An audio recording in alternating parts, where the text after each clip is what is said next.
किन्हू जाना उनके बारे में बोली तो खुलेआम आज बोलत नहीं, कबो ना बोलत नहीं, धके फाड़ देम, किन्हू जाना होई। ठीक बा, आ फरियावे गए तो फरिया लियो लो।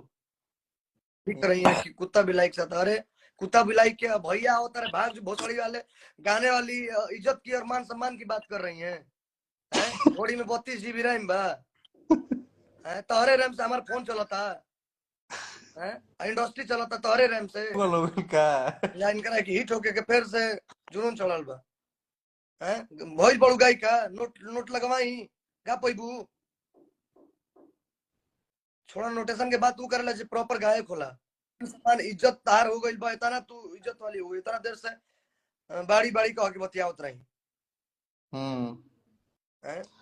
अरे देखो ई एकनी के कोनो अस्तित्व बा ना, हम तो एकरा से बतियावल सोचा ना तार है अस्तित्व बनो, तार है अस्तित्व आज की डेट में, बाकी तारा ले नया नया लोग जो ना आवत तारा के बर्बाद कर दलस, तारा के तार घमंड खा गई।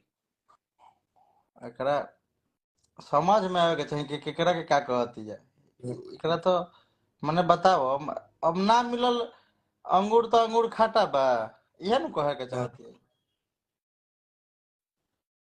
तू पवन सिंह के बात करत रहू, तू पवन सिंह के बात करतो, तारा के प्रमोद प्रेमी का खातिर माना करत रहू। हां वो हमार का वाला प्रियांशु के, ए बाप रे लड़ के कि ना भैया इसी से गवा पवन सिंह के क्या बात करबू, तारा तो प्रमोद प्रेमी का खातिर माना करत रहू के ना, नहीं का गवावे के। ना ना भैया हम हमरा ओकर आवाज ठीक ना लगेला भैया। अरे तू उनकरा की कुत्ता बिलाई की बात करतो हो, जो तार नाम सुनते कहला एकदम हमारा सामने नाम मत लियो ऐसा लोग के।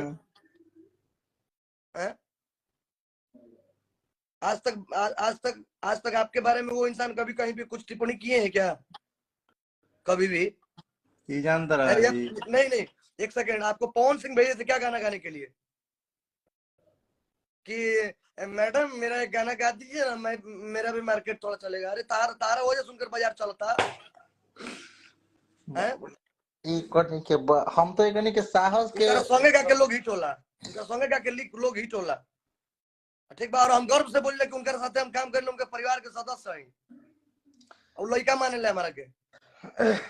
ठीक बा, किन्हू जाना उनके बारे में बोली तो खुलेआम आज बोलत नहीं, कबो ना बोलत नहीं, धके फाड़ देम, किन्हू जाना होई। ठीक बा, आ फरियावे गए तो फरिया लियो लो।